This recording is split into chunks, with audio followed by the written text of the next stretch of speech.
Have you heard him shouting at me like that? Come on, Socks, it's tea time. It's been a busy day of work. Mostly good. Some a bit frustrating when other people are involved. And you are at the the whim and behest of other people's emails. But when we're left to our own devices, we do quite well, don't we, Socks? Here he comes.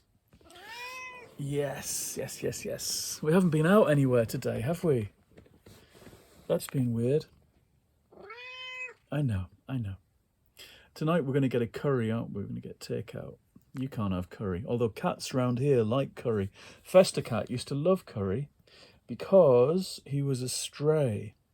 And I think he must have eaten curry in alleyways, out of bins and things before he came here, because whenever we had curry, Fester Cat would sneak some off the plate or lick the plates afterwards. Or you've got a scab. He's got a scab under his chin, clearly from being in a tussle. It's going to come off, isn't it, soon? Because it's gone hard. Chinny chin chin. I hope everyone's well. I've had so little time for reading this week. It's really annoying. I've just filled up my time with work. I've been writing new chapters for the middle of this novel.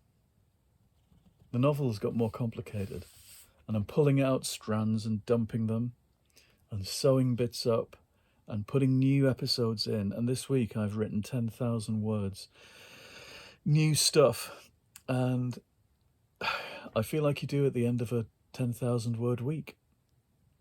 Quite tired. And lots of drawing has gone on as well. And tomorrow isn't even a day for resting, Socks. We're going to go to the Withington Book Festival, so I can do a reading in the afternoon. And it's delightful to be asked. Socks says cats aren't bothered about literary festivals, although he would come if he was asked. I think he wouldn't be bothered, though. Would you? He'd be discombobulated. I've packed up my tote bag. I'll show you. I'm just going to rest this against there, and I'll show you my tote bag for tomorrow, because it's quite complicated what I'm actually reading from. It's not really complicated. What was nice was they shared a photo online of the bookstall upstairs in the Withington Institute, where the gig is tomorrow at 2:00, if people are watching this Saturday. And they had lots of books out, and 5 of them were mine, which is really nice. They're books from the last couple of years, so there's a heap of things. And actually they had the most recent Elsie Mason, which was out last month, and I don't have my copies of that yet, so I couldn't give a reading if I wanted to. Thank you, Orion, as usual, being prompt and good, and the rest of it. I don't know if there's a problem with the warehouse. I'm going to have to check it out. But it would be handy to have a copy of my own book to read from. As it is, I've got my copy of The Runaway Girl, which is the one that came out in April, the first in this 16 Streets trilogy, as Elsie Mason. So I might read some of this tomorrow. It kind of depends on who the audience is. If we get I hope we get an audience. And whether they're a kind of Elsie Mason audience, or if they're an audience that might appreciate Doctor Who, in which case I'll give them a chapter of Doctor Who in Wonderland, which is also a book from this year, as you know. It came out in September as well. So I have 2 options, and really in a 45-minute session you don't want to be reading more than 10 minutes. I used to go to things and people would read for hours and hours. But, I think it's good to have lots of questions and lots of chat. And as we know, I find no problem with talking for 20 minutes uninterruptedly about anything that comes into my head.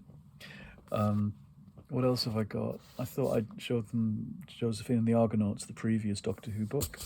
And I could talk about doing Puss in Books, which is only a year ago. It's a year ago exactly this came out.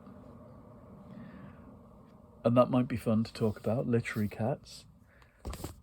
Or, 3 years on, there's the Panda the Cat and the Dreadful Teddy to talk about, which would be fun as well. Quite difficult to read without lots of props and silly voices, which I did do once or twice.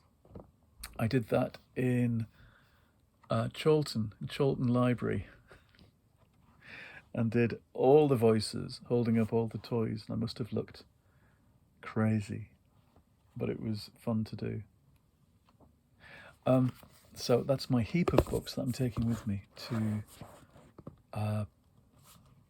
Withington tomorrow.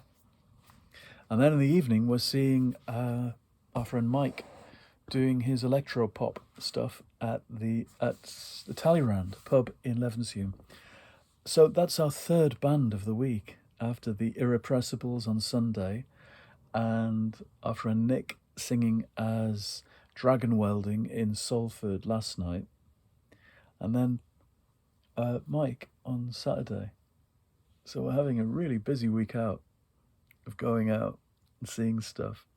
And each time we've come back, we listen to the local radio, All FM, which is our Levenshulme community radio. And they've reinvented local radio, because of course local radio has disappeared in this country and just become corporate and bland and centralised and dull and same old thing.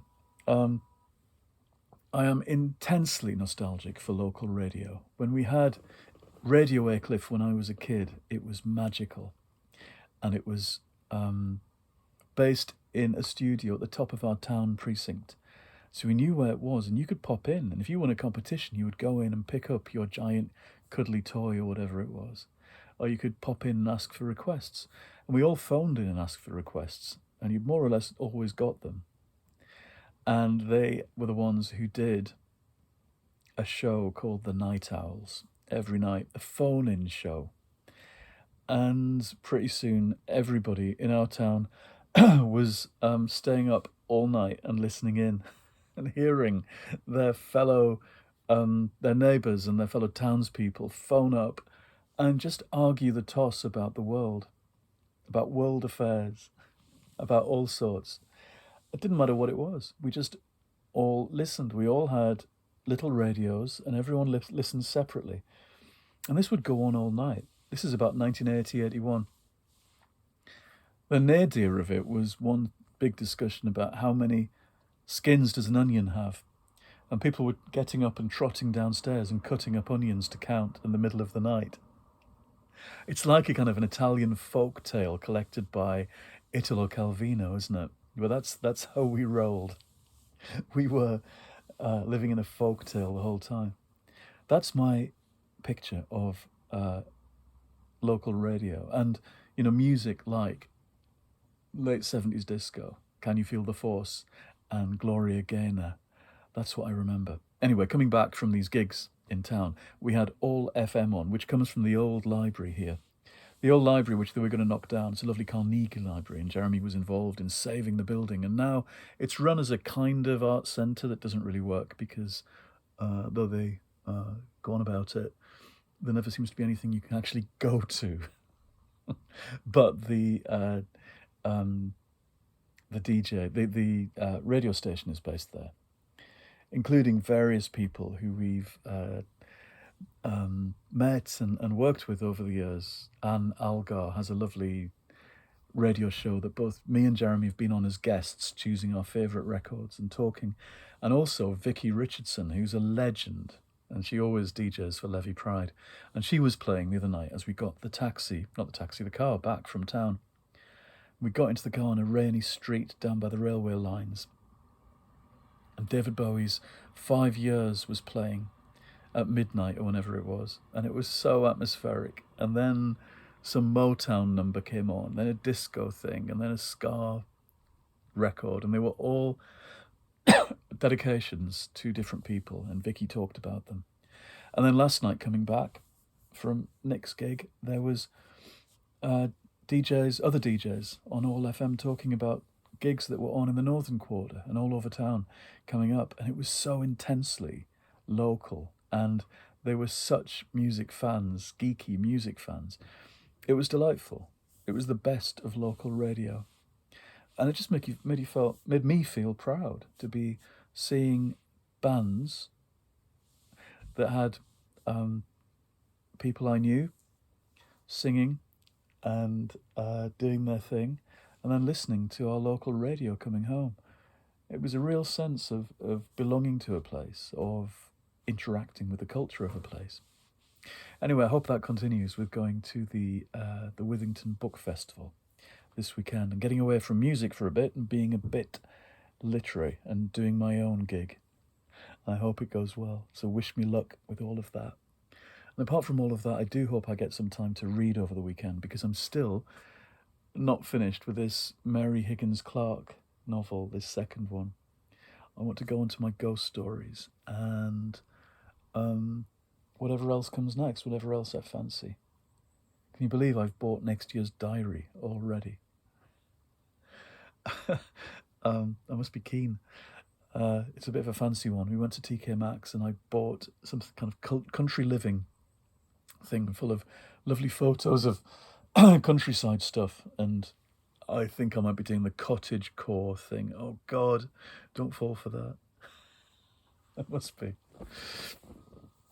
I'm going to turn into one of those people on YouTube. Socks.